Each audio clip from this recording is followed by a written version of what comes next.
Bonjour OTEP, bienvenue à tous et à toutes. Bienvenue sur la page de Bertie Le Camit, l'imperturbable négro-thérapeute, défenseur des causes justes qui avance malgré les vents contraires. En espérant que cette vidéo vous apportera un plus, vie, force, santé à vous, pluie de bénédictions ancestrales. Bienvenue sur la page de Mumbeso Mbon, propagateur du savoir ancestral, descendant de la dignité et de ceux qui n'ont jamais trahi. Alors,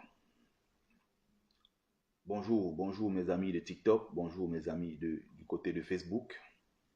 Connectez-vous, likez, partagez, tapotez, voilà, invitez les autres et tout. Voilà, on va discuter pendant, je vais dire, pas discuter, mais je vais prendre le temps de répondre, n'est-ce pas, au général Valsero. Donc, je l'ai annoncé depuis hier que j'allais faire le live aujourd'hui à 10 h, autour de 10 h par là, voilà. Donc, il est question ici de déconstruire, n'est-ce pas, le discours qui est porté par le général Valsero et d'ailleurs beaucoup d'autres personnes depuis quelques années. J'ai bien précisé, n'est-ce pas, de préciser ici que je suis dans une logique de déconstruction d'un discours qui est également une construction. Donc, je suis en train de le déconstruire.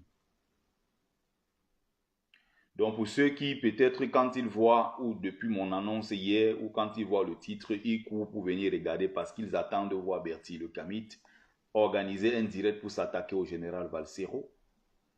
Il n'en est pas question. Valsero est un brillant combattant. Valsero est un frère de combat qui fait ce qu'il a à faire. Voilà. Donc, voilà. On peut avoir des choses à lui reprocher, c'est normal. Moi aussi, on a des choses à me reprocher, c'est normal. Donc, tout n'est pas, rien n'est jamais parfait. Donc, il émet un avis où il dit à chaque fois, sortez du village, sortez de la tribu pour venir rejoindre la République. Et derrière, ceux qui sont donc dans la tribu, comme il dit, sont considérés comme des villageois, comme des personnes arriérées. Bonjour Mani, Mado Keraro, bonjour Caroline de Turin, bonjour à mes amis du côté de TikTok, Lumière Divine. Donc, ça fait comprendre une chose. En fait, le problème, Valsero n'aborde pas le problème de la meilleure des façons. Je pense que pour un problème aussi délicat que celui-là, il ne faut pas l'aborder du bas vers le haut, mais il faut l'aborder du haut vers le bas. Vous comprenez? C'est surtout ça. Non, je vais éviter, Mado Kerao, tu m'as bien compris. En fait, je vais éviter les confusions parce que les gens, du moment où on n'est pas d'accord avec, par exemple, tel point de vue de telle personne, les gens croient que non, ce sont des attaques ou cela. Je n'ai pas été d'accord avec Valsero sur un certain nombre de choses. À chaque fois que j'ai voulu m'exprimer, j'ai été très clair et surtout en restant dans le développement, dans l'argumentation et surtout en respectant d'ailleurs le combattant qu'il est, donc en saluant d'abord son combat et ses multiples sacrifices pour la lutte. Bon, comme j'étais en train de dire, je ne suis pas donc d'accord parce que lui, il part du bas peuple et de ceux-là qu'il appelle les villageois, ceux-là qui ont décidé de rester, comme j'aime un ami qui aime bien le dire, ont choisi de rester dans la case du village. En fait, il ne faut pas partir du plus bas ou des populations, des pauvres populations camerounaises. Il ne faut pas encore une fois tirer sur ceux-là, alors qu'il faut commencer plutôt par le haut. Quand on veut changer quelque chose dans un pays, ceux qui impulsent le changement, ceux-là qui se jettent évidemment dans ce projet, ceux-là qui le pensent, ceux qui le conçoivent, ceux qui le mettent en application, ce sont des intellectuels, ce sont des hommes politiques, ce sont les hommes de la société civile, ça peut être des contributeurs de tout genre. En fait, c'est cette élite-là, c'est ceux qui sont au sommet, la tête du poisson finalement, qui va impulser donc ce changement, qui va donc mettre en route le projet, qui va l'implémenter, qui va le matérialiser. Ça commence par le haut, ça ne commence pas par le bas. Donc, il faut d'abord commencer par créer cette république. Quand on dit qu'il faut rejoindre la république, non, nous ne sommes pas en république. Le Cameroun est une république, c'est un soupçon de pays. On n'est pas en république. Donc, il faut d'abord commencer par créer le cadre. Il ne faut pas commencer par créer ce pays. Il faut créer le cadre, cet environnement idéal. Salut Bertini Wanja. L'environnement dans lequel tous les Camerounais vont s'épanouir. C'est à partir de là que ça commence. Et ça commence encore une fois par le haut. C'est-à-dire que c'est l'élite intellectuelle, ce sont les hommes politiques qui décident à partir d'aujourd'hui. Nous avons, encore que le Cameroun, c'est une création coloniale, mais ça fait plus de 60 ans, bientôt 70 ans que nous avons pris le contrôle des choses. On aurait pu, n'est-ce pas, par nous-mêmes en tant que Camerounais, mettre en place un certain nombre de choses. Donc, je vais déjà balayer ici les accusations contre la France, les accusations contre les États-Unis et les puissances coloniales et autres. Ils ont une implication, ils ont, je vais dire, une responsabilité dans tout cela. Mais attention, il ne faut pas tout jeter ou jeter toute la responsabilité sur les colons. Moi, je veux parler ici du Cameroun qu'on nous a confié à la veille aux sorties des indépendances. À partir de ces indépendances jusqu'à maintenant, comment nous avons pu gérer ce pays? On ne peut pas parler donc objectivement de république ou de peuple ou bien d'État-nation en excluant à l'intérieur même de l'organisation, en excluant à l'intérieur même du pays, ceux-là qui sont en quelque sorte des différents poches qui constituent finalement une nation. C'est une fumisterie que de dire qu'on veut construire un pays, on veut construire un bloc, tout en excluant ce qu'on appelle les tribus. Tout peut-être en excluant ce qu'on appelle, je ne sais pas, les minorités. Ça n'a aucun sens. Non, quand il dit non, sortez des tribus pour rejoindre la République. Non, il faut d'abord qu'on crée cette République. Il faut qu'on crée les conditions pour que tout le monde se sente à l'aise dans la République. Et si cela n'est pas fait, et donc c'est le cas au Cameroun, salut Paul-Roger Tanonkou, salut ma chère chérie Lydie Fouquin. Donc, il faut comprendre l'environnement dans lequel on se trouve. Donc, je pense que le problème est très mal abordé par... salut, c'est Kalomia ou c'est quoi là? Bonjour. Oui, oui, Sissi la doyenne. Bonjour, lumière divine, j'ai déjà cité. Autre. Donc, le problème est mal abordé. Il faut commencer par pousser les dirigeants camerounais. C'est leur responsabilité. Donc, au lieu de dire que les populations lambda doivent quitter la tribu pour rejoindre la République, il faut pousser les dirigeants camerounais à mettre en place les conditions, à créer le cadre qui va, n'est-ce pas, aboutir à la République, à l'État-nation, qui va aboutir à ce qu'on appelle ce ciment. Voilà, il y a ce ciment-là, n'est-ce pas, ce ciment fédérateur. Il faut quelque chose qui va pousser les Camerounais à faire bloc. Il faut un prétexte. Il y a d'autres pays qui ont pu le faire. Hein. On va prendre l'exemple, par exemple, on va prendre l'exemple de la Chine. La Chine, n'est-ce pas, avec l'invasion, la colonisation de l'Angleterre et tout, va se retrouver, va mener ce qu'on va appeler la guerre de l'opium et autres. Quand la Chine, le géant au pied d'argile, va se relever, ils auront besoin d'un prétexte, ils auront besoin de quelque chose qui va donner le carburant, qui va finalement pousser le peuple à décupler d'efforts pour arriver à la Chine que tout le monde connaît aujourd'hui. Et il y a parmi toutes ces douleurs, l'humiliation que les Chinois ont subie, et notamment la guerre de l'opium qui avait été imposée aux Chinois. Ça fait partie des leviers. Et c'est ça qui a finalement boosté le moral, qui a permis à ce que, après les Deng Xiaoping et tous les autres, n'est-ce pas, qu'on aboutisse à la Chine qu'on voit aujourd'hui. La Chine a été humiliée. Comme aujourd'hui, par exemple, on peut prendre un élément fédérateur en pays Bamileke, c'est le crâne, le culte du crâne que nous pratiquons. On peut également prendre un élément fédérateur qui est le génocide dont nous avons été victimes. Le peuple bamiléké peut s'appuyer dessus pour pouvoir sortir, finalement de là et prendre le contrôle de son destin. Le Cameroun doit créer cette situation. Le fait que nous soyons déjà un pays un peu avec une histoire particulière, c'est-à-dire le massacre par exemple de nos héros qui se sont battus pour l'indépendance du Cameroun. Vous voyez, c'est un élément qui peut permettre de partir de là pour fédérer tous les Camerounais et faire en sorte qu'on crée un bloc. Le Cameroun, Madagascar, l'Algérie. Voilà les pays, il y a quelques pays lusophones et d'autres pays également, mais quand on prend en Afrique, nous avons l'Algérie qui s'est battue pour arriver à son indépendance en 62. Vous avez l'assassinat de Krim Belkacem, Aïe Almed, vous avez tous ces héros-là qui se sont battus pour l'indépendance de l'Algérie. L'Algérie a acquis son indépendance les armes à la main. C'est le cas du Cameroun qui est arrivé à l'indépendance avec les armes à la main, avec l'assassinat de ces grands héros, les Félix Roland Momier, les Castor Ossende Afana. On va connaître les autres qui seront assassinés, les Oumyobé, les Singap Martin et tous les autres, les Wangé et autres. On peut se baser sur ça pour créer quelque chose qui va fédérer. Ça ne se décrète pas. Ce ne sont pas que des mots où on s'élève pour dire aux Camerounais, ah, du moment où Bertie parle de la tribu, c'est que c'est un villageois, il est resté dans la tribu du village, il est resté dans la case du village. Non, il faut un élément.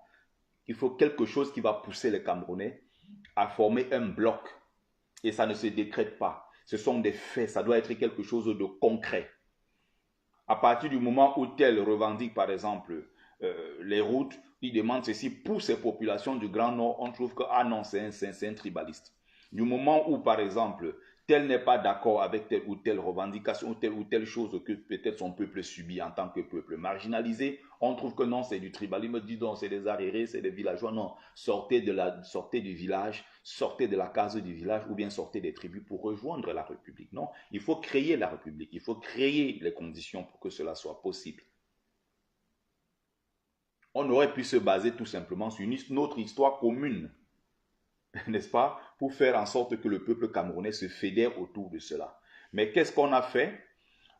Commençant par Ahidjo au pouvoir pendant 25 ans, de 58 à 1984 en 82, vous avez vu qu'est-ce que Ahidjo va faire? Étant lui-même dirigeant, va marginaliser les autres, va perpétrer un génocide, évidemment avec la présence de la France. Ce ne sont pas des conditions pour que nous puissions rejoindre la République. Il va marginaliser. J'ai suivi hier le frère de combat Wilfried Ekanga, qui était dans un live TikTok avec mes camarades de lutte. Il y avait un certain monsieur, je ne sais pas où c'est, un certain Oli, qui est du Nord et qui est dans les revendications, qui parlait d'Ahidjo comme étant son père, et non Ahidjo en tant qu'homme politique, et qui racontait des inepties. Je l'écoutais, je lui dis, mais attends, aujourd'hui tu es en train de pleurer. Attention, tu pleures aujourd'hui, mais n'oublie pas que hier, quand les nordistes avaient le pouvoir, ils marginalisaient d'autres populations du Cameroun. N'oublie pas que quand le pouvoir était au nord, ce sont les nordistes qui se moquaient des autres Camerounais en disant que l'argent se cultive au sud et ça se récolte au nord. Il y a eu des exactions, il y a eu des choses très graves qui ont été commises par l'homme Ahidjo. Je cracherai sur son corps. Ahidjo qui a massacré nos parents. Ahidjo qui a humilié nos populations.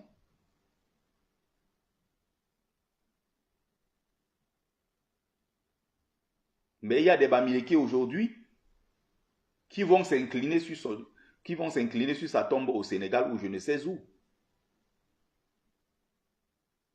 Je ne pourrais pas le faire pour quelqu'un qui a humilié mes parents, pour quelqu'un qui a découpé les têtes, pour quelqu'un qui a ordonné à ce qu'on coupe les têtes de nos parents en pays bamiléké.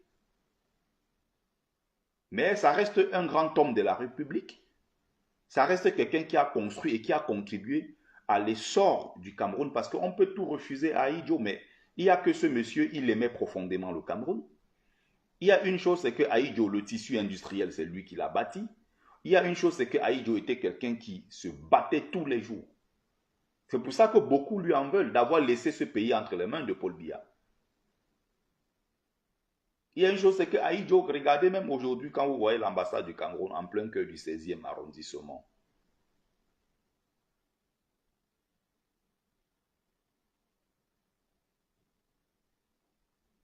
En plein cœur du 16e arrondissement. Vous regardez l'ambassade du Cameroun.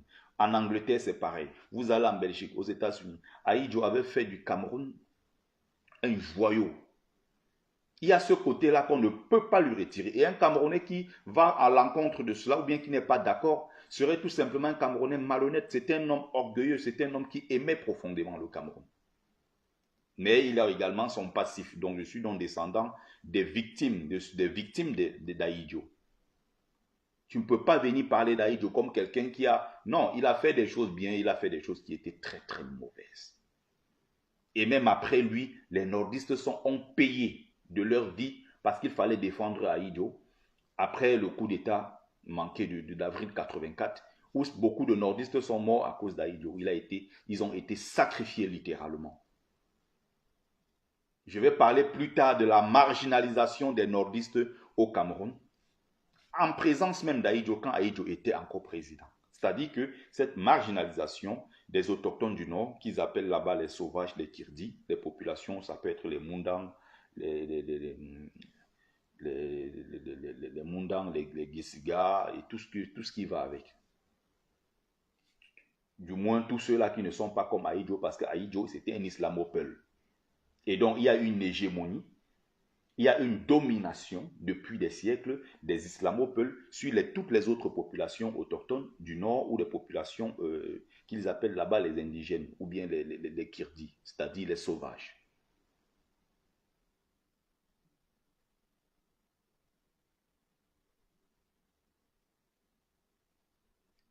Justement, c'est donc ça le problème des Bamileke en tomate comme toi, Bertini Wanja.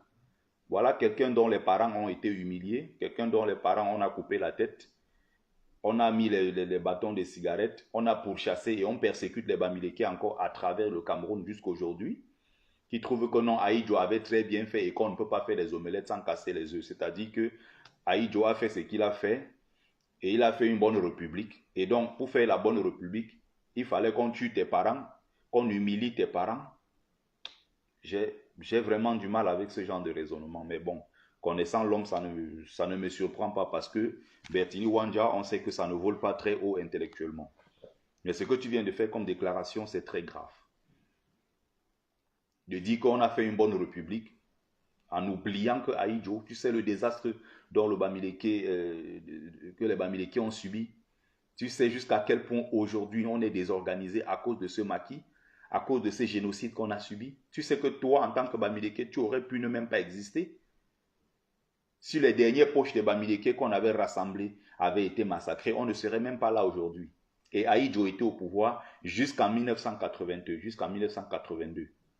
Le dernier chef est mort en 71, assassiné à Yaoundé, à Bafoussam. C'est Ahidjo qui donnait l'ordre. Et avant de les tuer, on les humiliait tous. Aujourd'hui, tu es fils de Bamileke, descendant de Bamileke. Tu viens dire qu'on ne fait pas les omelettes sans casser les œufs. Voilà pourquoi je me bats tous les jours et je me battrai toujours contre les Bamileke sans caleçon, les Bamileke sans colonne vertébrale, les Bamileke sans fierté, sans dignité. Et c'est pour ça que je fais ce travail de sensibilisation depuis des années sur la toile. Parce qu'il faut faire comprendre à mon peuple que ce qu'on a vécu ne peut pas être considéré comme normal. Voilà quelqu'un qui outrepasse 20 à 30 ans de souffrance de notre peuple, de génocide du peuple bamileke, pour dire qu'on ne fait pas les omelettes sans casser les œufs. Et donc les œufs qu'on a donc cassés, c'était tes parents. Et pendant ce temps, au nord, les gens pouvaient dire que, ok, donnez-moi 10 millions de crédits. Il n'a pas déclaré lui-même que non, il est mort. On retire son nom du fichier. Le lendemain, il revient encore dans la ville narguer tout le monde avec les nouvelles voitures, les nouvelles maisons. Ils allaient en vacances partout dans le monde, profiter avec l'argent du contribuable camerounais.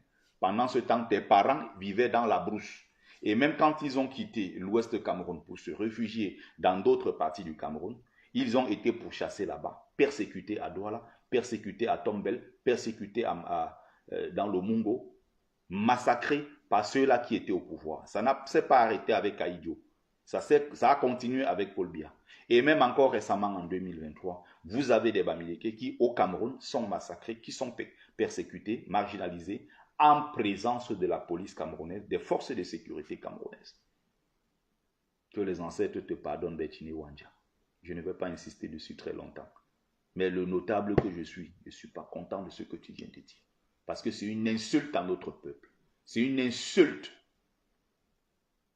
Tu ne connais pas la souffrance, ce que nous avons vécu, ce que nous avons subi. Nous sommes des familles aujourd'hui là un peu désorganisées, un peu bâtardes à travers le monde parce qu'on a subi quelque chose de très grave. Non, non, non, non, Bertini Wandja, tu ne peux pas dire ça. Arrête de jouer les victimes. Tu es un frère. Même si tu es un wayo, j'aime bien t'embêter avec ça. Mais ne dis plus jamais ça. Voilà, c'était juste une parenthèse que je voulais faire. Ne dis plus jamais ce que tu viens de dire, parce que là, c'est très grave ce que tu viens de faire comme déclaration. Tu ne te rends même pas compte de ce que ça signifie. C'est une sorte de négation. Comme l'autre jour, j'étais assis dans un live, il y avait des gars Bassa qui étaient en train de dire que, dis donc, fichez-nous le camp avec cette histoire de Bamileke, vous aimez trop vous plaindre, est-ce que vous êtes les seuls qu'on avait tués? Hein? En réalité même, on les a même loupés, il fallait les exterminer. Imagine ceux-là qui sont en train de tenir ce discours, ceux-là même dont les parents Bassa et Bamileke ont été tous fusillés et jetés dans la même fosse commune. Ils tiennent ce discours-là contre les Bamileke aujourd'hui. Et toi qui es Bamileke, tu es donc venu tenir le même discours qu'eux. C'est très très grave ce genre de discours. Mais je ne vais pas passer tout le live à parler de mon frère. Excuse-moi, Bertini Wandja. Donc, c'était juste une parenthèse que je voulais faire. Donc, je ne vais pas consacrer le live. J'étais en train de répondre au général Valsero pour en quelque sorte expliquer quelque chose qui est très simple. Je vais laisser le peuple Bamileke, certainement, je reviendrai dessus. Je vais parler, j'ai commencé par expliquer que, salut mon frère Valère Capo, salut Cindy Tchachou. En fait, ce que je voulais expliquer, c'est que c'est une construction. On ne peut pas se lever comme ça, on dit aux gens, hey, rejoignez la République, sortez du village, sortez des tribus, comme on a vu un certain Jean-Pierre Bekolo, qui a expliqué aux gens comment ils veulent créer, le volume est trop bas, je fais le nécessaire, hein. Je pense que j'ai même, en plus, j'ai les écouteurs qui sont branchés, donc je pense que c'est mieux en termes de volume. Donc, qui déclarait, oui, il faut construire, il a son projet de construction d'un État détribalisé. C'est une vaste blague en fait, n'est-ce pas? C'est une vaste blague. Ce que je vais expliquer ici, il est très simple. Donc, j'espère que c'est bon au niveau du volume, parce que mes amis qui sont même de l'autre côté disent qu'ils m'entendent très bien. Peut-être de ton côté, tu dois augmenter le volume. Donc, on va continuer, partager le live, partager le live et inviter les autres. Partager le live et inviter les autres. Donc, comment tu veux que ceux-là se sentent appartenir à la République du moment où cette République les rejette? Du moment où ceux qui ont pris le contrôle du pouvoir les rejettent. Alors, quand ils se sentent rejetés, le seul espoir qui leur reste, ce qu'ils appellent ici le réflexe de survie, finalement, c'est de se regrouper. Ils vont appeler ça repli identitaire ou tribalisme et tout ce qu'ils aiment bien dire. C'est que quand tu te retrouves dans cette situation où tu as été marginalisé, tu as été rejeté par ton État central, qu'est-ce que tu fais? Tu formes une communauté très forte, tu restes soudé au sein de ta communauté. C'est un réflexe de survie, c'est ça qui te permet de te protéger. Du moment où nos frères du Nord, pour parler des nordistes ici, des populations autochtones qui s'appellent eux-mêmes, qui s'appellent les Nimango, ceux qu'ils appellent les Fali Nimango, en fait, pour discriminer les populations autochtones du Nord, ceux qu'ils appellent les sauvages. Les Noirs que vous voyez comme les Mamadou Mota, qui sont des gars costauds, qui sont forts, bien foncés, blacks et tout, puissants physiquement, contrairement aux islamopoles qui aiment bien les traiter, n'est-ce pas, de sauvages et qui sont plutôt fins la plupart. Je ne dis pas tous. Donc, ceux-là ont en quelque sorte pris le contrôle du nord, du Grand Nord Cameroun. Il ne faut pas s'inquiéter. Je ne sais pas si vous comprenez ce que ça signifie que Mamadou Mota, dans le Grand Nord, en réalité, ne représente pas grand-chose. Je ne sais pas si vous remarquez que dans le Grand Nord, la parole de Mamadou Mota n'est pas si écoutée que ça. Je ne sais pas si vous comprenez pourquoi les gens du Grand Nord revendiquent quand ils ont Iya Mohamed en prison, quand il y a Marafa Amidou Yaya, quand ils se plaignent, à chaque fois. Mais Mamadou Mota a fait la même prison pendant 9 mois ou 10 mois, je crois bien plus, 2 ans pratiquement. Les mêmes ne se sont pas levés. Il faut essayer de comprendre ce qui se passe dans le Grand Nord. Et il y a un ouvrage très intéressant qui va vous faciliter la tâche dans ce sens, qui va vous permettre de mieux comprendre ce qui se passe dans le Grand Nord. Un ouvrage très intéressant d'un ami et frère, donc avec son ami, donc Richard Atinirai et Alexis Bindoo, qui va vous permettre de mieux comprendre. Donc, pour ceux qui sont donc des populations marginalisées de cette zone-là, dites-moi comment ils ne vont pas se retrouver en tant que communauté Fali Nimango pour défendre leurs droits en l'absence de l'État, c'est-à-dire que l'État les a abandonnés. L'État ne fait pas le travail qui est celui-là de les protéger. Ils sont complètement à la merci des lamidos, complètement à la merci des sultans qui font d'eux ce qu'ils veulent. Imaginez, vous avez certains endroits du Nord où pour aller voter, vous allez dans le lamida et le lamido est assis là devant lui, on met l'une, vous venez voter et on vérifie. Malheur à vous si vous ne votez pas Paul Biya. Les terres les plus fertiles ont été arrachées. Ceux-là ne se sentent pas défendus par l'État. Quand il y a des problèmes d'accès à l'eau potable et un problème d'accès aux terres qui créent des guerres, des affrontements ethniques dans le Grand Nord, l'État est absent. Mais dites-moi comment vous voulez que ceux-là sortent de la tribu pour rejoindre la République, quand la même République ou le pouvoir central les ignore. Quand ceux-là qui sont des populations autochtones ont été mis en esclavage par les islamopeuls. Lisez Djali Amadou Amal, ses ouvrages sont là. Elle aborde courageusement cette question, raison pour laquelle elle est même menacée dans le Grand Nord par certains Aladis. En disant, Djali Amadou Amal dit beaucoup de vérité. Ce qu'il ne faut surtout pas dire en public, elle le dit au point de le mettre dans les livres. Est-ce que vous savez que sa vie est menacée aujourd'hui dans le Grand Nord? Parce qu'il y a des Aladis qui n'acceptent pas un certain nombre de vérités. Et tout ça, c'est dans ses ouvrages. Je les ai ici. Donc, partagez le live s'il vous plaît, et invitez les autres. Donc, dites-moi comment ceux-là vont sortir de la tribu, parce que c'est facile de faire des podcasts de 10 minutes, 15 minutes pour ne pas être d'accord avec les gens en leur disant, oui, mais sortez des républiques, sortez du village, sortez de la case du village pour rejoindre la République. Sortez des tribus pour rejoindre la République. Mais le processus, c'est quoi? Comment on sort de la tribu pour rejoindre la République, le pouvoir central, quand le pouvoir central ignore ces mêmes populations? Je prends l'exemple du Nord parce que si je parle de l'Ouest, ils vont encore dire, ah, ils se plaignent de la marginalisation des Bamileke. Oh, les Bamileke ne sont pas les seuls. Oh, les Bamileke, ils bavardent beaucoup. C'est comme s'il n'y avait que les Ekans et les Bamileke dans ce pays. Je suis en train de parler d'une situation réelle dans le Nord. Ou quand les populations encore aujourd'hui marginalisées dans le Grand Nord crient, tout le monde s'en fout. Mais quand il s'agit des islamopeuls, les voix s'élèvent parce que ce sont des islamopeuls, ce sont des suprémacistes. Ce sont les réalités du Cameroun que beaucoup ne connaissent pas. Et Aïdjo, à l'époque, lui-même étant un illettré, s'était battu pour que les gens du Nord n'aillent pas à l'école. Aïdjo n'avait jamais voulu de cela. Et la plupart du temps, les gens qui étaient des populations autochtones, qui étaient dans des revendications, notamment pour le bien vivre dans leur zone natale, et qui étaient des populations autochtones du Nord, qu'ils appellent des indigènes, c'est-à-dire les Kirdis, quand ceux-là étaient dans des revendications, et qui plus étaient des gens qui sont beaucoup, hein, c'est des animistes et des chrétiens.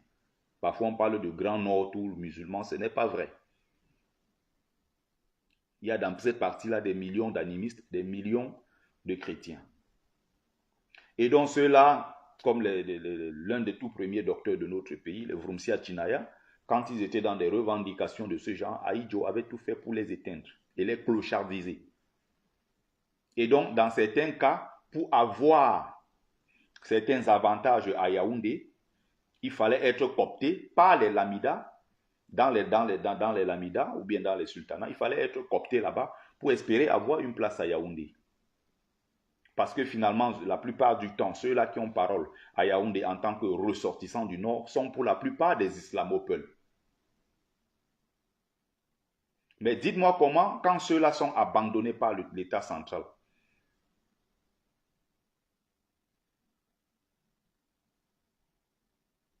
vous comprenez? C'est ça justement. Comment on rejoint donc cette république? Justement, quand la république là donc va marginaliser, quand le pouvoir central décide d'exclure une partie de la population, ceux-là n'ont qu'un seul réflexe, c'est-à-dire se remettre entre eux, essayer de se supporter et donc former un bloc solide pour essayer de résister à l'armada qu'il y a en face. Justement pourquoi? Parce que l'État central, le pouvoir, les a abandonnés. La République ne les reconnaît pas. Quand vous partez par exemple dans un pays Grassfield où on prend nos frères anglophones, tu es né, tu as grandi, tu écris, tu parles anglais, on envoie dans les zones anglophones des administrateurs francophones qui ne parlent pas un seul mot d'anglais, et c'est les populations locales qui doivent s'adapter à parler français, alors que ceux-là qui sont arrivés sont dans un pays bilingue, ils sont censés parler français, ils sont censés parler anglais.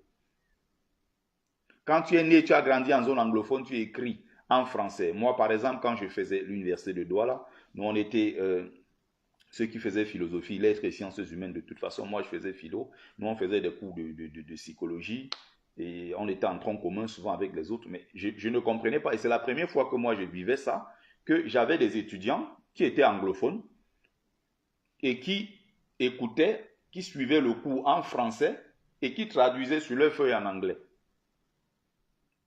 Ils étaient tout le temps en retard parce qu'il fallait prendre le temps d'abord de prendre la chose en français, le temps de traduire en anglais dans leur truc. Et c'était souvent... C'est la première fois que je fais face à ce genre de choses. Mais regardez comment dans un pays, on peut marginaliser les gens, les traiter de Biafra, les traiter d'anglofous, des gens qui réfléchissent à gauche. Quand au Cameroun, on veut se moquer de quelqu'un, on dit « Ah, j'ai mon Bamenda, je m'en vais voir mon Bamenda ». Et à la marginalisation maintenant aussi à l'intérieur du même peuple marginalisé. Vous avez entre-temps, quand on dit anglophone, on mélange tout le monde, tous ceux qui parlent anglais, évidemment. Mais il y a à l'intérieur maintenant ceux qui sont Sawa, mais qui parlent aussi anglais, qui sont dans la région du sud-ouest. Eux, ils ne sont pas Grassfield, ce sont des Sawa, sauf qu'ils ont en commun la langue anglaise. Et ceux-là maintenant sont ceux qui marginalisent les anglophones qui sont du côté du nord-ouest qui sont du côté du nord-ouest. Et ils appellent ceux-là chez eux dans la zone du sud-ouest les Kamnogo. Et ils sont marginalisés. Et l'un des anciens premiers ministres de notre pays, Peter Mafani Moussongue, qui est celui-là même chargé de protéger le peuple camerounais, qui a travaillé pour le Cameroun, il est lui-même dans cette campagne de marginalisation des autres populations anglophones qui arrivent dans la zone du sud-ouest. Il a lancé l'opération nettoyage des Kamnogo.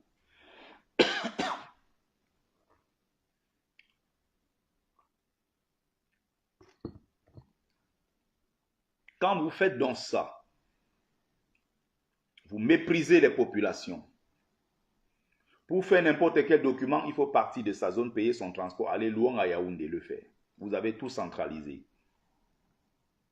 Vous discriminez, marginalisez, vous humiliez. Et quand les gens se lèvent pour revendiquer leurs droits, vous envoyez l'armée les massacrer.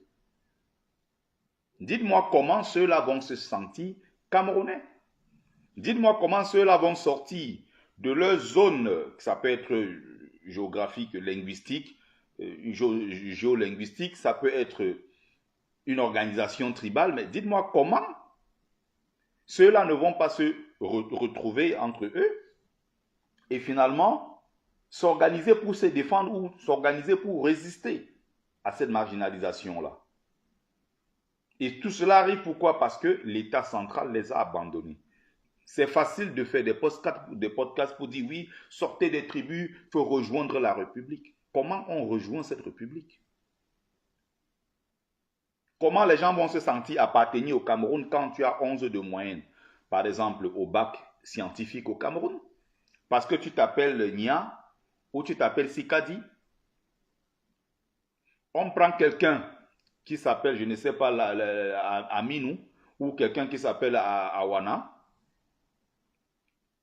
qui a 15 de moyenne, lui il a 10, on le prend, sous prétexte que non, les Bamileke sont trop nombreux, ils sont trop intelligents. Non, il faut maintenant le régionalisme, il faut les quotas. Il faut respecter le quota. Il ne faut pas qu'il y ait trop de Bamileke dans ces grandes écoles. Alors, on va essayer de mettre autour de 9% le quota des Bamileke dans ces écoles. Et même cela n'est pas respecté.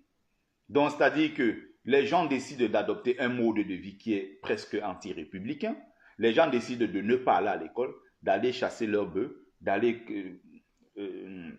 cultiver leurs champs. On construit des écoles. Dans des zones où il y a très peu d'élèves, les gens refusent même d'aller à l'école. On va obliger les gens en construisant les écoles dans le Grand Nord Agarois parce que c'est la ville d'Aïdjo. Mais les populations, la plupart du temps, refusent d'aller à l'école. Mais on construit quand même beaucoup d'écoles là-bas avec des très gros financements, avec des écoles flambant neuves. Il y a 2-3 élèves par classe. Alors qu'à Douala, à Yaoundé, à Bafoussam, il y a 200 élèves dans une seule classe. L'enseignant fait toute l'année sans connaître le nom de tous ses élèves parce qu'il y a surcharge. Pourquoi il faut faire ça? Il faut faire ça dans le nord parce qu'ils disent que non, il faut l'équilibre. Mais si les populations là-bas ont choisi le mode de vie nomade, ce n'est pas la faute des autres Camerounais qui ont décidé d'aller à l'école. Maintenant, quand arrive un concours, on te dit non, on va prendre un certain Amidou qui a 10 de moyenne ou même 8 de moyenne. On va refuser un Kamgen qui a 12 ou qui a 15 de moyenne. On va refuser le Kamgen. Pourquoi? Parce que Kamgen, il est Bamileke et il y a un quota qui dit que le Bamileke ne doit pas être nombreux là-bas parce qu'ils sont déjà très nombreux, ils ont envahi le pays. Quand on veut construire une république, on construit de manière à intégrer tout le monde. On construit en faisant en sorte que tout le monde se sente à l'aise dans la république. Et s'il y a donc ces frustrations, il y a cette marginalisation qui se poursuit, le seul réflexe qui reste aux gens, c'est ce repli identitaire. D'où de la création des centres culturels, d'où la création, ce qu'on appelle le foyer, où on se retrouve pour parler de nos problèmes, où on se retrouve pour planifier des choses, où on se retrouve pour aider tel, où on se retrouve par exemple pour dire, bon, tel est célibataire, on va aller trouver une femme à l'ouest qui va monter le retrouver pour qu'il fonde une famille. On essaie de créer toujours cet environnement-là. Justement, pourquoi? Parce que l'État central a rejeté. Et donc, c'est un réflexe, on se retrouve entre nous. On peut bien dire, oui, sortez de la tribu pour rejoindre la République, mais il faut créer les conditions pour que cette République soit effective. Il faut éviter les marginalisations. Et ce n'est pas parce que, justement, le système fait en sorte que les gens soient obligés même de faire référence à leur tribu. Justement parce que, quand tu es, comme récemment on a vu à Sambelima, des autorités qui sont pour certains des ministres de la République, qui menacent les policiers, les gendarmes, les forces de l'ordre en leur disant « N'essayez pas de toucher à nos populations ». Vous avez en plein cœur de Sambelima, on est ici chez Paul Biya, des jeunes qui portent des machettes, des houes et des trucs comme ça, des couteaux en pleine journée et qui vont dans des quartiers, dans des centres-villes où il y a des boutiques, des Bamileke, ils les cassent, ils les pillent, ils tapent, ils blessent des gens qui s'enfuient en présence des forces de l'ordre. Mais dites-moi, quand ces gens-là sont marginalisés de cette façon-là, en présence des forces de l'ordre, dites-moi comment vous voulez qu'ils se sentent appartenir à la République. Vous vous étonnez qu'après un tel acte, qu'ils créent une réunion de quartier où ils vont se retrouver entre Bamileke pour se protéger. C'est un réflexe naturel. Et dans tous les pays du monde, ça se fait. Même les animaux, quand ils sont en zone hostile, ils forment toujours une communauté pour se protéger. Les minorités blanches, minorités blanches d'Afrique du Sud. C'est comme ça qu'elles ont pu se protéger sur des siècles. Les minorités arabes qui se trouvent à Haïti, les minorités blanches qui se trouvent en Australie, à travers le monde. L'État doit créer les conditions. C'est le rôle de l'État, c'est le rôle des pouvoirs publics, c'est le rôle des intellectuels camerounais. Mais que font les intellectuels camerounais? Ils sont tous les jours sur les plateaux de télé pour distiller la haine. Qui sont ceux-là qui ont pensé ce système? On pense ici à Hubert Mononjana, qui est lui-même le chantre de tout ce qu'ils ont appelé les anglo-bamileke, l'ethnofascisme, qui est devenu carrément un concept qui, à un certain moment de l'histoire de notre pays, a failli pousser même à la guerre civile. Il est enseignant d'université. Curieusement, qui est philosophe, qui a obtenu ses diplômes en Corée du Nord. Il ne parle ni anglais ni nord-coréen, mais il a quand même obtenu son doctorat de philosophie en Corée du Nord. On ne sait pas trop comment. Pendant toute sa vie, il a défendu le clan des Essingans qui marginalisait les populations camerounaises. Joseph Owona, un Bamileke, a étudié jamais. Amadou Ali, ministre de la Justice dans notre pays, on fera tout pour qu'un Bamileke ne soit jamais président. Vous avez Gilbert Tsungi Anze qui s'était battu toute sa vie et participé directement au massacre des populations en 63 dans le Mungo en Konsamba. Et le même va participer massivement au massacre des populations du Nord quand il y aura le faux coup d'État.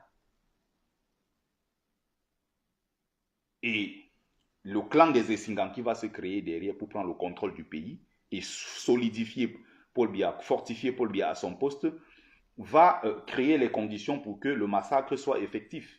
On va donc aller créer des charniers, il y a des charniers partout où nos frères du Nord ont été massacrés et jetés à l'intérieur. Quand il va prendre le coup d'État à Idjo, il a dit, ah, si ce sont mes hommes, je sais qu'ils vont gagner, mais il n'est pas au courant du coup d'État. Mais Aïdjo apprend encore qu'il y a quelqu'un qui est en train de faire des massacres. Cette personne s'appelle Gilbert Tsungi Anze. Il dit, mais attention, encore Gilbert. Pourquoi il dit encore Gilbert? Il dit encore Gilbert. Pourquoi? Parce que Gilbert est celui-là qui a d'abord participé au massacre des Bamileke dans le Mungo. Par la suite, il va participer à l'autre massacre des populations du Grand Nord. La création de la République. Quand on veut l'État-nation, on veut sortir des populations, c'est-à-dire des peuplades. Quand on veut sortir des populations qui essaiment un peu partout pour créer ce qu'on appelle le bloc peuple, pour créer ce qu'on appelle la République, pour créer l'État-nation, il faut d'abord commencer par rassembler. Et donc, quand on commence par le bas peuple en disant que non, c'est au bas peuple de rejoindre, il faut sortir de ces considérations villageoises, il faut sortir des tribus pour rejoindre la République. Les premiers responsables de cela sont les autorités. Les responsables, ce sont nos intellectuels. Ce sont des décideurs politiques. Et c'est ceux-là qui doivent effectivement commencer par sortir de cette logique du village pour construire l'État-nation. Et il faut pour cela un ciment fédérateur. Le prétexte, c'est quoi? On pouvait utiliser, comme j'ai dit tout à l'heure au début du live, le massacre de nos populations, de nos héros qui ont contribué, n'est-ce pas, à arriver, n'est-ce pas, à l'indépendance de notre pays. Mais malheureusement pour nous au Cameroun, le premier Aïdjo est une décision de la France. Il n'est là que parce que la France l'a voulu. Le deuxième qui est encore là, Paul Biya, à 92 ans, va encore rendre compte à son petit-fils Macron à Paris. C'est justement parce que ceux-là ont voulu que Biya soit encore là. Et donc, malheureusement, depuis plus de 60 ans, nous avons eu 2 présidents seulement. Et parmi ces 2 présidents, personne ne s'est battu pour l'indépendance du Cameroun. Donc, ils n'ont pas de raison, même d'ailleurs objective, de revendiquer quoi que ce soit, puisque ce sont eux-mêmes en quelque sorte qui sont à l'origine du massacre. faut pas oublier que Biya a été ministre d'Aïdjo. Faut pas oublier que Biya a été premier ministre d'Aïdjo en 1975. Et donc, même avant cela, avant d'être premier ministre, il a été ministre. Ça veut dire que tous ces massacres-là, Biya est lui-même comptable de cela. Donc, on ne peut pas compter sur Paul Biya pour aller porter, par exemple, au siège des instances, auprès des instances internationales, une affaire, par exemple, du génocide en pays Bamileke ou le génocide en pays Bassa, alors qu'il sait que lui-même, à l'époque, il était ministre. Ce qui se passe aujourd'hui dans les régions anglophones et qui sera formulé plus clairement à partir de 84 par Ngordi Dinka est quelque chose qui est né devant Paul Biya. Biya sait ce que c'est. Il est dans l'appareil de l'État depuis 1962. Il est comptable de cela, puisque d'ailleurs, à l'époque, c'était lui qui était chargé d'aller gérer les affaires du Nozo. En 2017, il revient du sommet de la paix et c'est lui qui va déclarer la guerre aux anglophones en envoyant les troupes là-bas massacrer les populations. Vous croyez que quelqu'un comme celui-là, demain, serait en mesure de porter, je ne sais pas au niveau de quelle instance internationale, la cause anglophone ou je ne sais pas, le génocide des anglophones, alors qu'il sait qu'il est lui-même comptable de tous ces massacres? Le malheur des Camerounais, c'est cela. Finalement, c'est qu'on a des gens au pouvoir qui ne se sont pas battus pour avoir ce pouvoir. On les a cooptés dans des cercles sombres, pernicieux, pour mettre au pouvoir.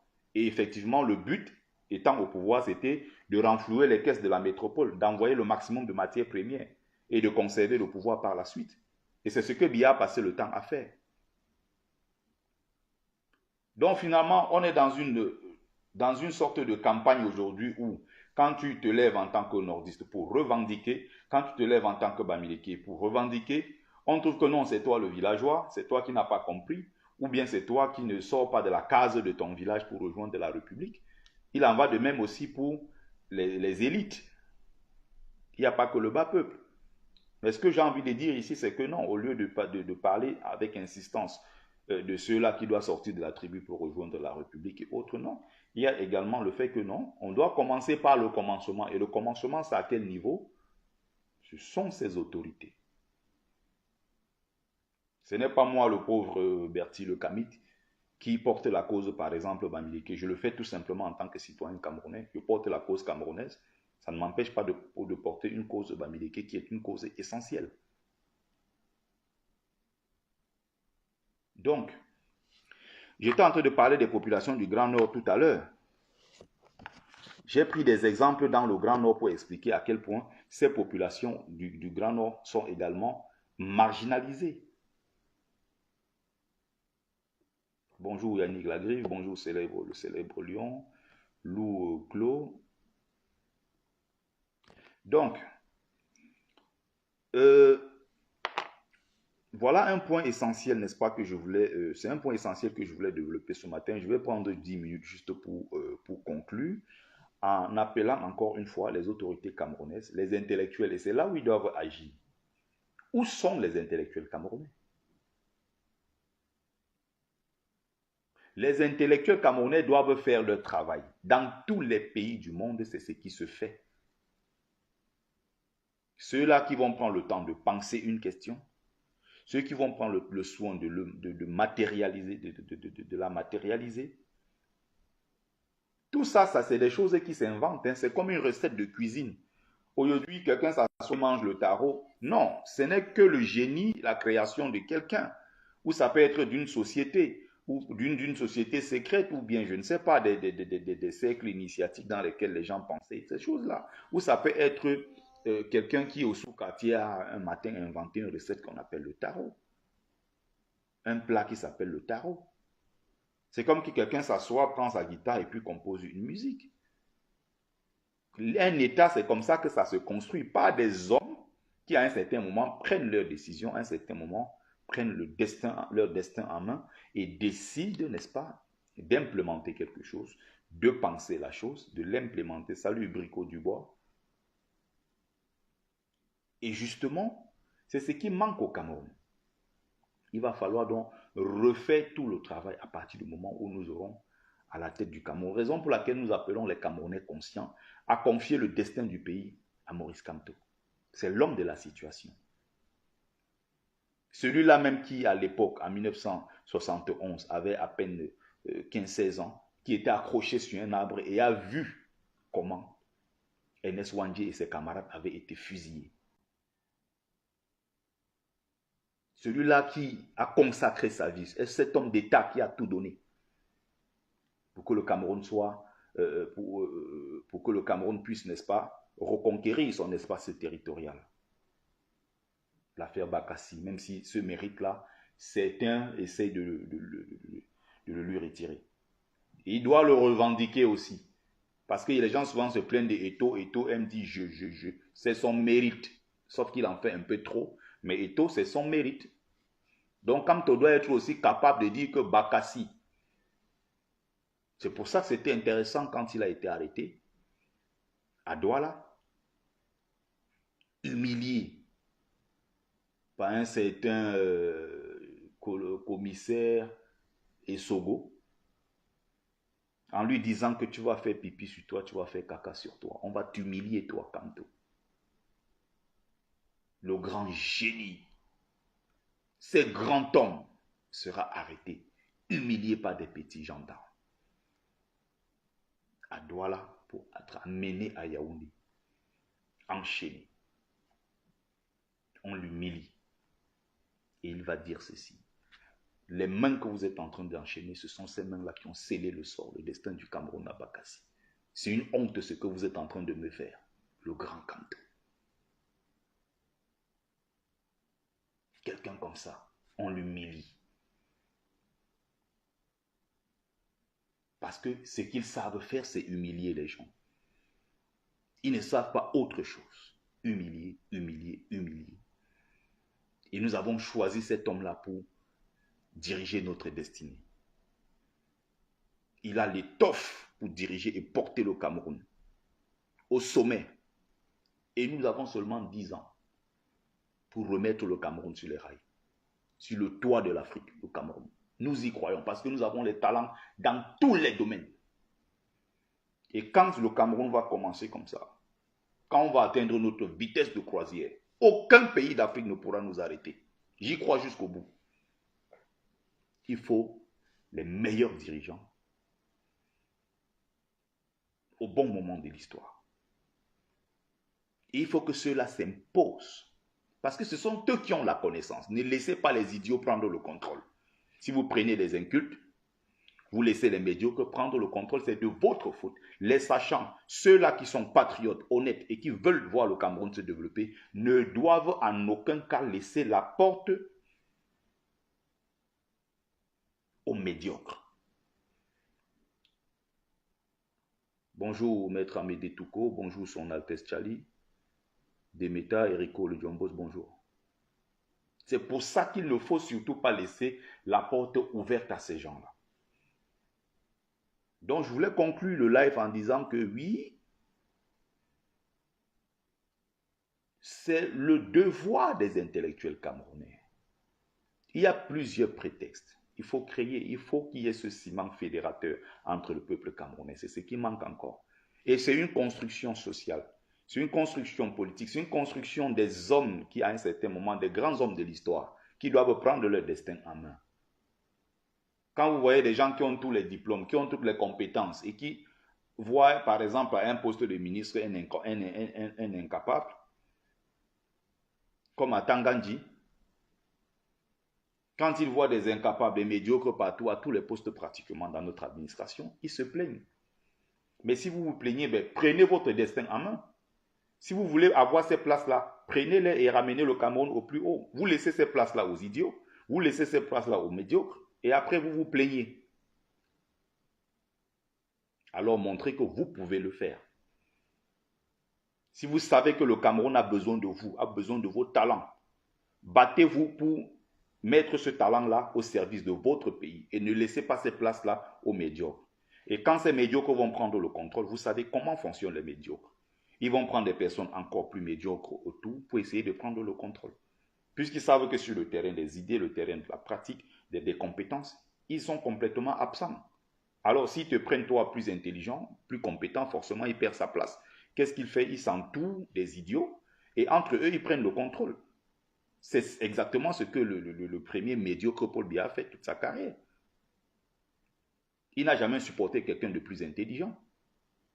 Raison pour laquelle 42 ans après, le Cameroun est dans un gouffre financier, est dans un désastre total. Et donc, la construction dont j'insiste là-dessus, il faut partir de la tribu pour la République, non. Il faut insister là-dessus que c'est une volonté réelle, il faut une réelle volonté, pardon, une réelle volonté politique. Ça se construit par le haut. Et donc, j'ai pris l'exemple des populations, par exemple, marginalisées au Cameroun. Si on est marginalisé, on ne se sent pas appartenir à la République. On est un exclu de la République. Et donc, quand on est marginalisé par le pouvoir central, ce qui nous reste, c'est créer cet environnement-là, créer cette communauté, se soutenir, mutualiser nos forces pour pouvoir résister à cette marginalisation, à ce pouvoir en face là, n'est-ce pas, qui nous marginalise. Ce n'est pas à nous, ces pauvres personnes marginalisées, à nous battre pour rejoindre la République. La République est tenue par des hommes. Il y a des décideurs dans une République.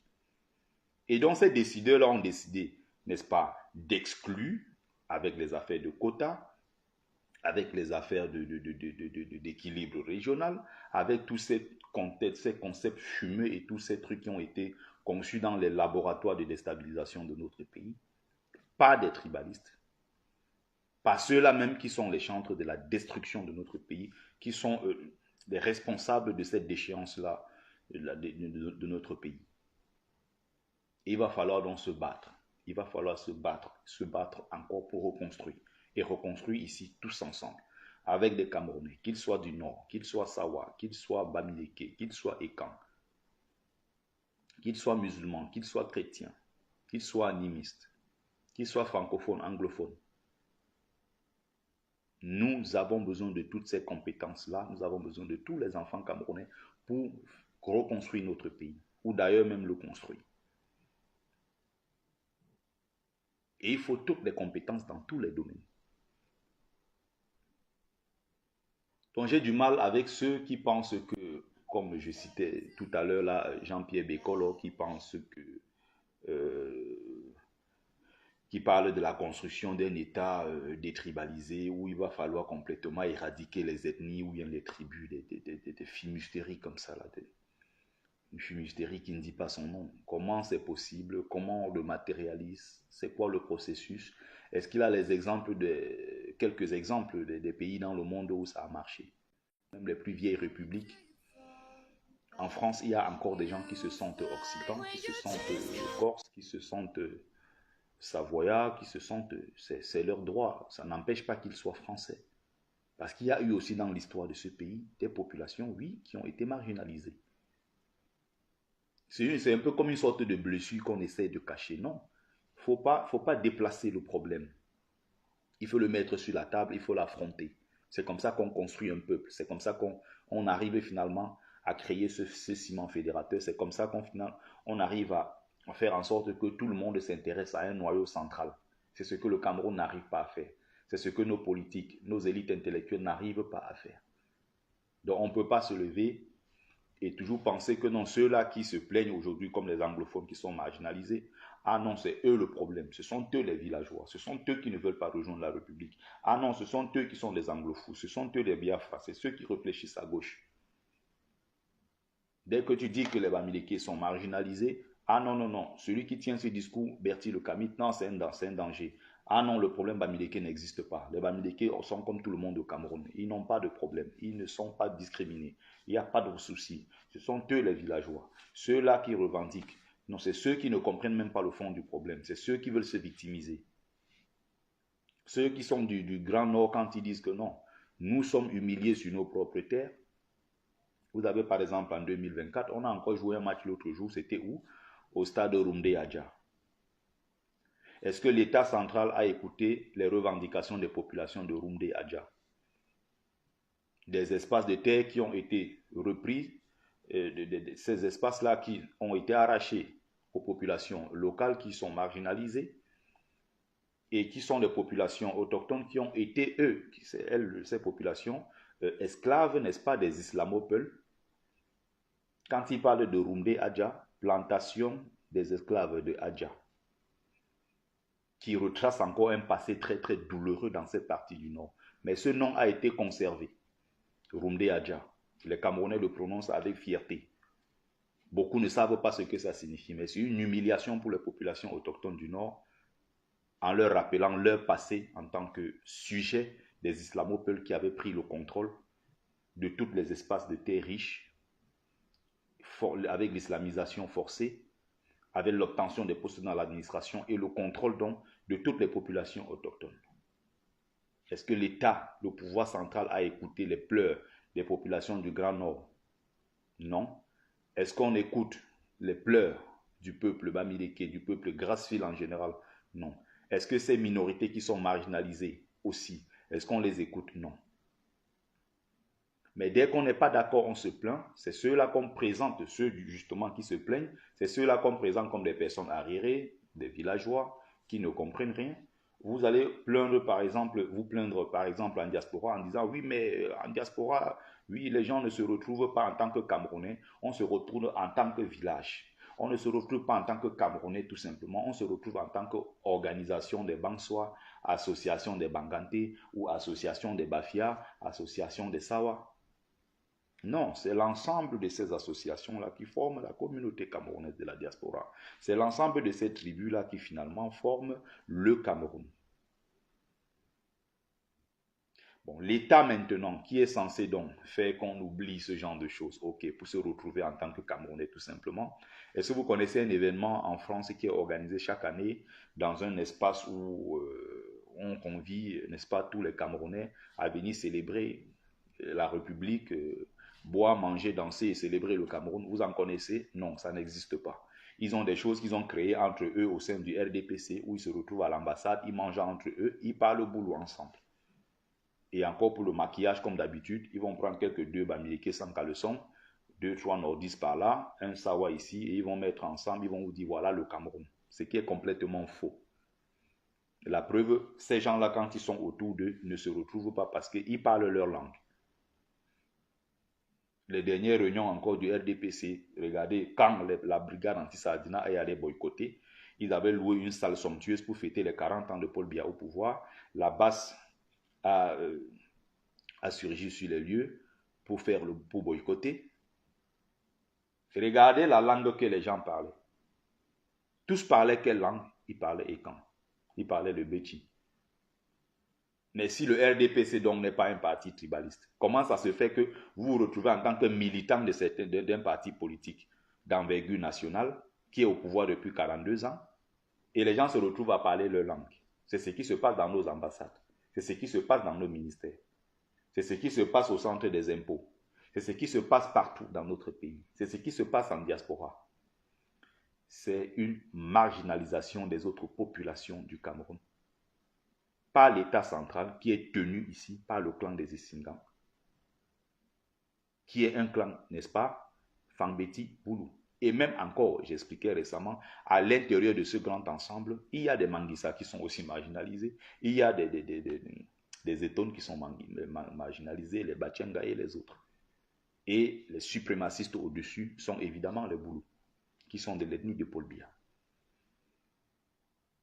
Voilà comment de marginalisation en marginalisation, voilà comment on tue un pays.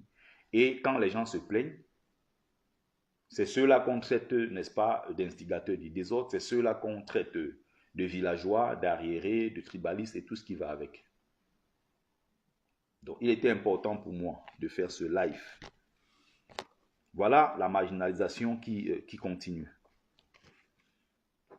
Donc en fait, la logique, ou du moins ce qui semblait être la logique de Valsero, est pour moi une logique illogique au final. Voilà comment on entretient la marginalisation dans un pays. Quand vous avez des gens qui pensent que non, la capitale c'est chez nous à Yaoundé. Quand vous avez des gens qui pensent que non, Quelqu'un ne peut pas partir d'ailleurs, surtout pas un Bamileke, être président du Cameroun à partir de Yaoundé, qui est la capitale qui est chez nous. Et rappelons ici que Yaoundé est une ville construite par les Allemands. Ce ne sont pas les Écans qui ont construit Yaoundé, ce sont les Allemands qui ont tracé la ville, qui ont donné une âme à cette ville-là finalement, qui ont créé des routes, qui ont fait tout le reste.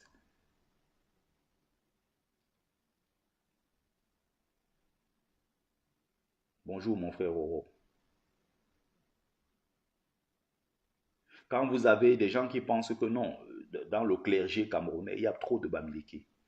Ils écrivent des lettres au Vatican pour dénoncer ce qu'ils appellent la bamilékisation du clergé. C'est-à-dire que même l'affaire des églises et des blancs à l'intérieur, il y a encore de la marginalisation. Des gens qui pensent que non, un Bamileke ne peut pas être président. Un Bamileke ne peut pas être monseigneur à Yaoundé, archevêque. Non, il faut que ça soit leur fils. Parce qu'ils considèrent le Bamileke comme l'ennemi. Vous avez des castes finalement qu'on a créées au Cameroun, des métiers qui appartiennent finalement à une certaine population. Ce qui n'est pas normal dans un pays. Si on veut donc créer une république, créons une véritable république pour tout le monde. On ne peut pas faire que dans les ministères, vous avez des écans. Dans le centre des impôts, vous avez des écans. Dans les ministères, dans les ambassades, l'administration est prise en otage. Vous avez 500 personnes qui passent le concours d'inspecteur, vous avez 350 écans dedans. Et quand les autres se plaignent de ne pas être intégrés dans ce gâteau national, qu'est-ce qu'on fait? En fait, c'est qui crée le désordre? Ah, c'est encore eux, parce qu'ils ne nous aiment pas. C'est une technique bien huilée. Salut mon frère, empereur Tau des Bananes. Justement, voilà le fond du problème. On crée les conditions pour que l'injustice persiste. Et quand les gens se plaignent des injustices, on leur colle des étiquettes. C'est ça. Vous avez quelques Bamileke qui vendent des sucres, qui sont détaillants de lait, qui essayent de vendre quelques 2-3 petits trucs. On les a cantonnés dans un secteur. Ils sont pourtant camerounais. Et quand les Bamileke veulent, par exemple, obtenir des licences d'exploitation de telles zones minières, de telles richesses de notre sous-sol, qui est le sous-sol de notre pays, on dit non, là, ce n'est pas pour vous. Vous avez trop osé. On préfère le confier aux Chinois, on préfère le confier aux Indiens, aux Pakistanais. On donne des licences d'exploitation aux Américains et aux Français et autres qui viennent au Cameroun et qui ont la primauté sur tous ces contrats et qui viennent exploiter notre sous-sol. Il y a pourtant des industriels, des hommes d'affaires qui peuvent être Sawa, qui peuvent être nordistes, qui peuvent être Bamileke et autres, qui peuvent avoir accès et qui peuvent même créer des entreprises, créer de l'emploi pour les populations camerounaises.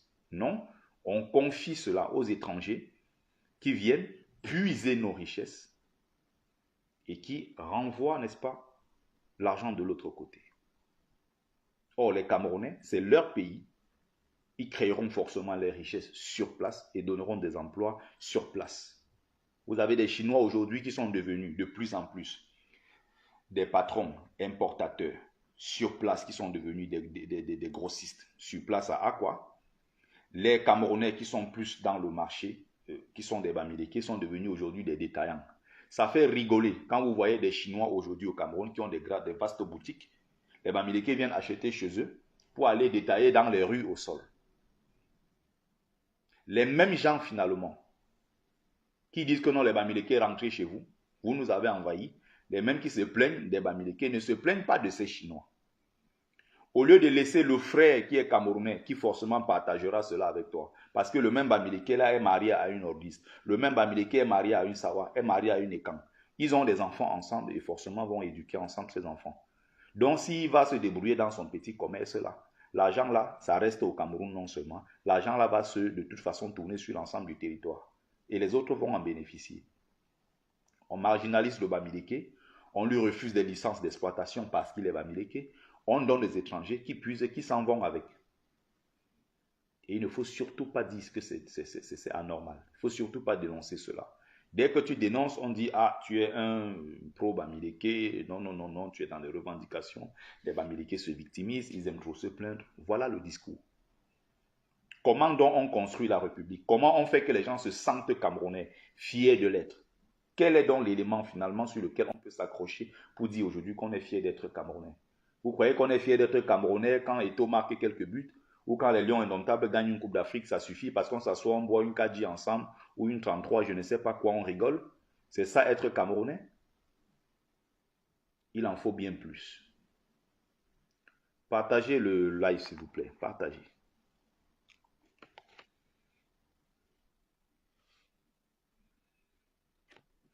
Donc, il faudra se battre. Il faudra faire beaucoup, beaucoup plus que cela.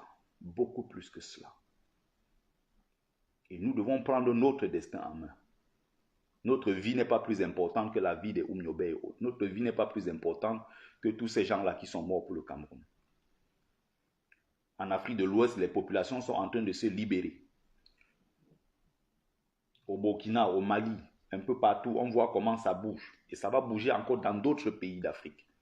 Ceux qui sont restés à la traîne sont les Camerounais. Et les plus grandes gueules, c'est qui? C'est nous. Mais regardez à quoi ressemble notre pays. C'est très dur quand on est Camerounais et on voit comment notre pays aujourd'hui, à travers l'Afrique, on voit comment notre pays est insulté. Je m'assois souvent avec mes collègues qui sont sénégalais et autres ivoiriens et tout. Je ne sais pas ce que je vais leur dire. Même quand j'essaie de défendre le Cameroun, c'est difficile. Comment on peut se détester autant? Et je veux conclure donc avec ces paroles d'amour de Valsero qui nous invitait encore une fois à porter cet amour. Et il a une phrase là, quand le carburant c'est la haine, l'antidote c'est l'amour. Je pense qu'il va falloir que les Camerounais s'aiment davantage, que les Camerounais s'aiment pour pouvoir faire des choses ensemble. Je pense que jusqu'ici, si on n'a pas pu le faire, c'est parce qu'on ne s'aime pas suffisamment. On ne peut pas avoir autant de talent et notre pays ressemble à une poubelle. Vous allez dans tous les secteurs d'activité dans le monde. Vous allez à la NASA, vous allez dans l'armée américaine, vous allez dans des grands laboratoires scientifiques, vous allez à BMW, vous allez partout, dans l'agro-industrie, vous allez partout, vous allez voir des talents camerounais. Et quand ils sont quelque part, ils ne sont jamais à la traîne. Les Camerounais partout sont des élites. Imaginez un seul instant, on ramène tous ces talents-là au Cameroun. Nous allons exploser tous les compteurs. Mais qu'est-ce qui nous empêche de le faire? Des talents individuels, on en a. Vous avez les Franklin Nyamsi ou Cameroun ou Africa. Vous avez les Kamtolopap du Doigt. Vous avez les Sims. Vous avez tous ces cerveaux. Vous avez les... on va citer qui ils sont tellement nombreux. On va du sport, on va dans les sciences. Vous avez les Séverin Kézeux. Vous avez tous ces scientifiques, tous ces cerveaux. Vous avez regardé tous ces gens-là. Si on ramène tous ces gens-là au Cameroun, on dit venez vous asseoir ici ensemble.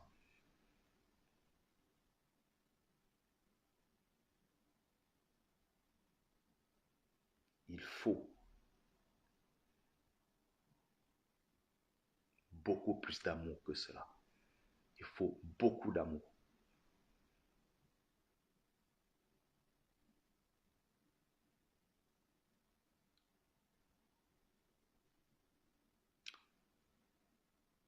Justement, c'est ce que je dis, Roro. C'est pour ça qu'il va falloir beaucoup travailler.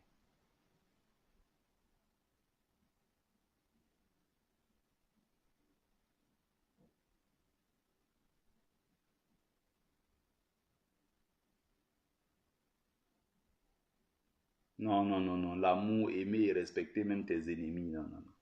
Il faut sortir de vos conneries des chrétiens là.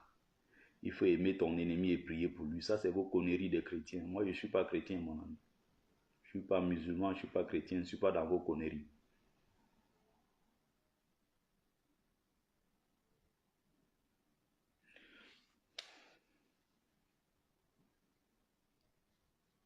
Nous, on n'a pas dans nos traditions vos histoires que vous racontez, prier pour son ennemi, mais vous êtes sérieux? Bon, je crois que j'ai dit l'essentiel. Je suis à 1h14. Généralement, je fais 1 heure, pas plus. Alors, je crois que j'ai donné l'essentiel dans ce live. J'espère que je me suis fait de comprendre.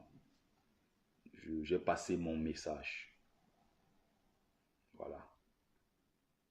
Mais tu dis que tu appelles ça connerie. Quelqu'un me pose la question sur TikTok. Oui, je dis ça, c'est des conneries. Sur ma page, je parle comme ça depuis des années. Et ça ne changera pas. Je ne suis pas chrétien, je ne suis pas musulman, je suis anti-religion. Les religions qui ont détruit mon continent, qui ont détruit mon peuple. Et donc je suis contre. Si tu es nouveau sur ma page, peut-être je comprends. Voilà. Ici, je ne fais pas la promotion du christianisme. Ici, je ne valorise personne d'autre que mes ancêtres. Il n'y a pas une seule chance que je laisse mes ancêtres qui sont les plus anciens guides de l'humanité dans la voie de la civilisation pour valoriser un prophète qui sortirait, je ne sais pas d'où, et tous ces genres de choses. Ce n'est pas possible. Je suis un kémite pur et dur, un Africain authentique.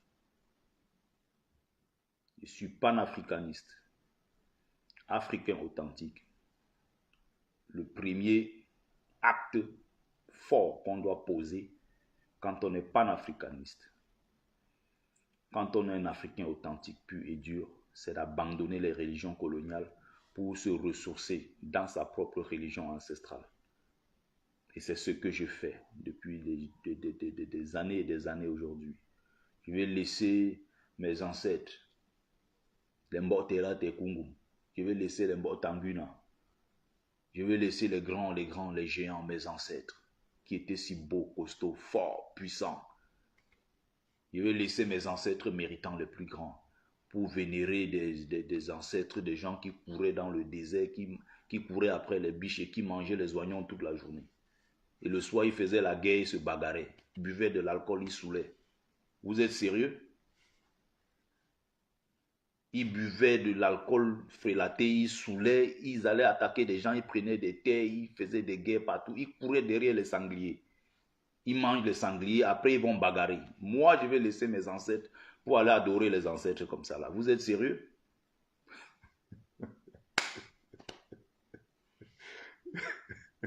Bon, c'est pas une blague, hein? Attention, on n'est pas là pour rigoler.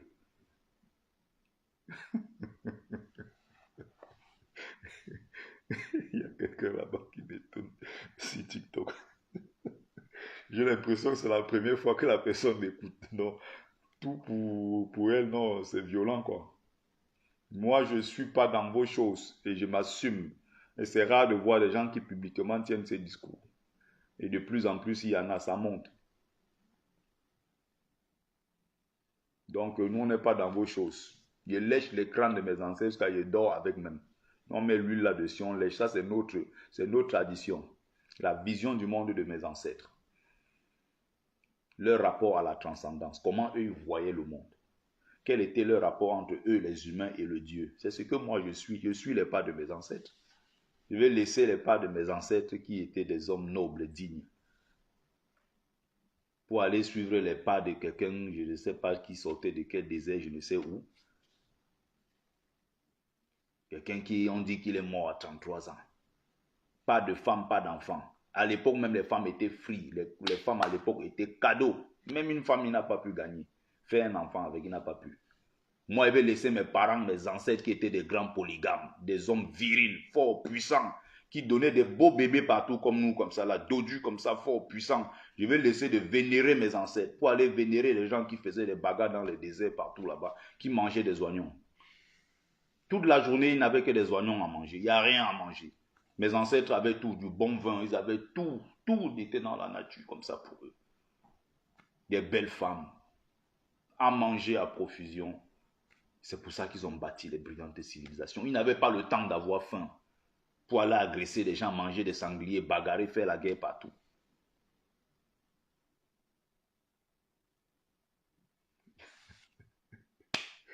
Bon, j'ai déjà dit l'essentiel, hein, j'ai fait l'essentiel du live. Donc là, je jette des petits pics, voilà.